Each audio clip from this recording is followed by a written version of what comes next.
what's going on, y'all? T-Bob here. And Jake as well. And you're about to watch a little OTB LSU. We're going to give you all the latest, greatest between LSU football, baseball, women's basketball, softball, and everything in between. Bottom line, if you want to talk Tigers, keep it locked, subscribe, like it, and we hope you enjoy. Yeah, hey, just another day in college athletics where you don't really know where teams are going to be as far as a conference the next day. Yeah, how about that? What a wild twist and turn that the Pac-12 is going through right now. The emotions on that one are absolutely insane. I know. Look, I know we're here to talk LSU, but you also cover SMU, and they've been one of the teams that's been rumored potentially to go to the Pac-12. Like, is that something they talk about, like, daily? I know you're kind of boots on the ground more with LSU, but SMU's like one of those teams that's like, hey, I kind of hope the Pac-12 maybe loses some of those teams because maybe we can get in on that. Yeah, I think the catalyst for this potentially coming together would be Colorado moving to the Big 12, which was kind of that trigger that we thought would see other schools follow. But, I mean, just like this whole realignment thing and TV deal with the Pac-12, expect the unexpected. And it seems like momentum is now back toward the league sticking together and signing a media rights deal, which would pave the way for SMU and potentially San Diego State to get in. Yeah, it's back and forth. It's wild. It's this team's leaving. These teams are staying. Oregon to Washington, due diligence with the Big Ten. It's just who knows. And who knows when the dust is going to settle, because we thought once the season started that maybe we'd have a break and hit the pause button, but we certainly have not done that, just like we have not done that in the world of recruiting.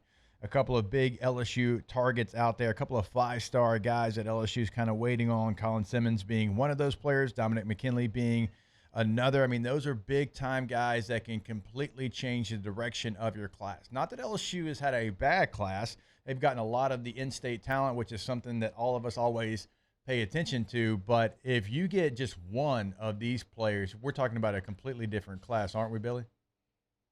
Yeah, absolutely. It needed that true five-star star power, for lack of a better way to put it. And Colin Simmons, who now has his decision set for August 10th next week with Caden Durham, his four-star running back teammate there in Duncanville.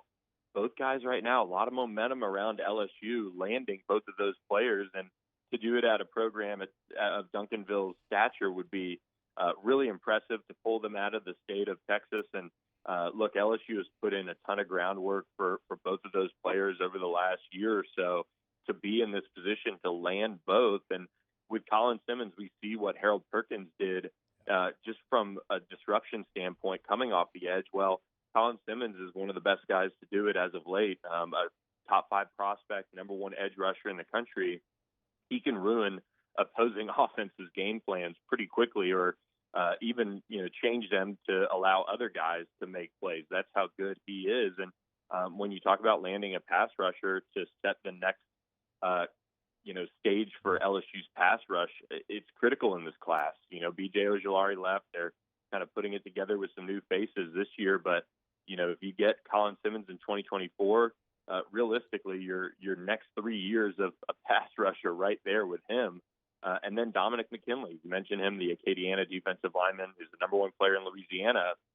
He oozes with that potential and that size and athleticism and production for Acadiana. And LSU had him on campus for the Bayou Splash, him and his family, which was really critical after not getting him on campus over the course of the summer. Other programs out of state like Texas, Oklahoma, Texas A&M have really been the kind of front runners to pull him out of Louisiana. But I think LSU made a step in the right direction with that Bayou Splash visit. And he is closing in on making a decision here before his senior season, from what we've been told. There are some programs out of state, like 3 I mentioned, that do feel like they're in position to get him. But LSU is hanging around and at least made a statement by getting him back on campus for the Bayou Splash. They keep things really close to the vest in terms of his recruitment. But, there's a little bit of optimism now around LSU and Dominic McKinley. We'll see if they can turn that into one of the biggest lands this cycle. And a guy that really has kept things so close to the vest, you almost have a little bit of concern around him. Sometimes when guys keep it quiet, that isn't necessarily a good sign. But to get his family on campus was really important and something that wasn't a sure thing by any means. But They all came over to Baton Rouge for that Bayou Splash, and now they just need to buckle in and try to get him over the next few weeks if he does make that decision before his senior year. Bill, let me ask you something that might seem like kind of a dumb question. Even though Colin Simmons is certainly the higher rated player, he's top 5 in the country, and McKinley's somebody in the top 25, it almost seems like getting McKinley because, again, from the state of Louisiana, BK and the staff, they've made it a priority to try to put a true fence around this state in every direction, not just South Louisiana, but every part of Louisiana. Like, is he the bigger get for LSU just because of where he's from? I would probably say so, just from the standpoint of you have somebody that over the course of the summer there wasn't much buzz around LSU in a way.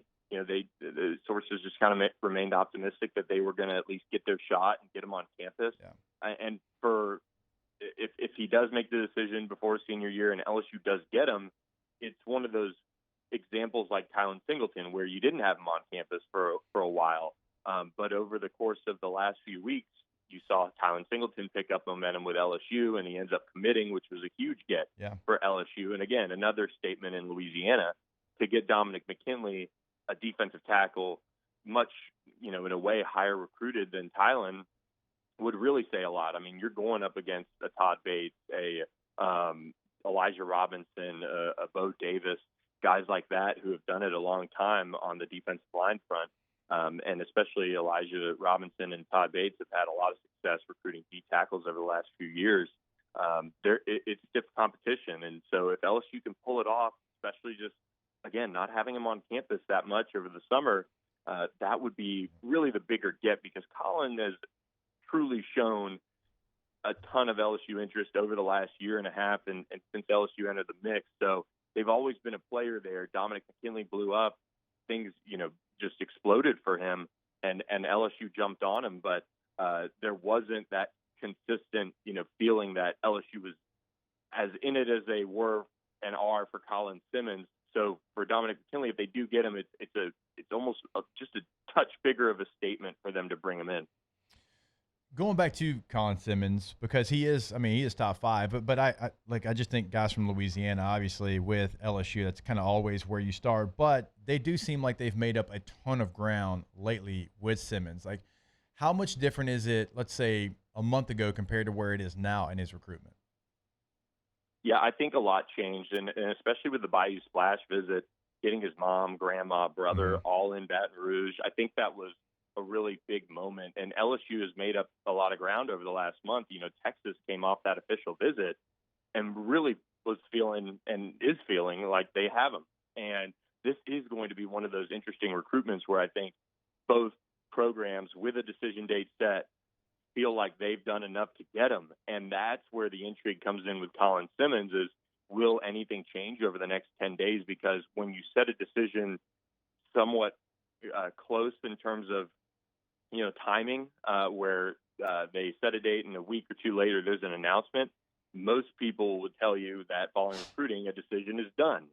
And so for LSU to get him on campus for the Bayou Splash and then see the decision date set and the buzz around what LSU has put together and just kind of checked all those boxes, at least behind the scenes from what we're hearing, that's a really good sign for LSU that they were able to not necessarily as much make up a ton of ground because they were right in it, but because of how good Texas was feeling coming off that official visit, it would really be an impressive pickup.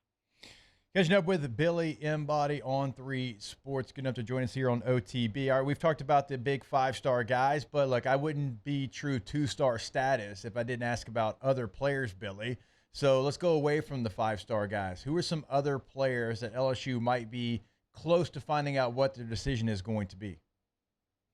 Yeah, I mentioned Caden Durham, a guy who's on the cusp of being a top 100 prospect. He averaged 9 yards a carry for that Duncanville team. He was the state championship offensive MVP.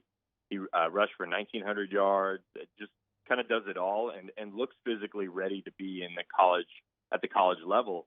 He's somebody that is announcing with Colin Simmons. I don't think they're a package deal, but I do think LSU has really taken the momentum there and away from Oklahoma, where he's got a lot of ties, and feels very good about their position to get him is LSU. They've done a ton of work with Frank Wilson, Sherman Wilson, and others to be in the position to get him.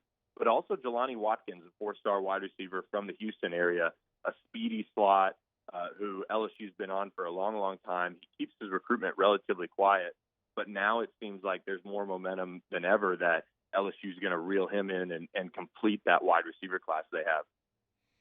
All right, he is Billy Embody. Go follow his work on On3, doing a fantastic job. Anything that you've got coming up? Are you working on anything that the people need to be on the lookout for? Yeah, as these senior seasons approach, we're seeing some of these decisions get made. So who knows outside of Caden Durham and Colin Simmons when those decision dates will be set. But as they are and as we monitor some of the buzz around these top targets, that's what we'll be paying attention to, as well as fall camp. Shay and Maddie B over on the site with me are killing it on the practice updates and video and all sorts of content from practice. So give it a follow at thebengaltiger.com. Wow, Jake. What incredible takes. I mean, those guys, they're just the best. I think so. And if you think so, again, hit the like button, subscribe, ring the bell so you get notifications when we post every single day here on OTB LSU.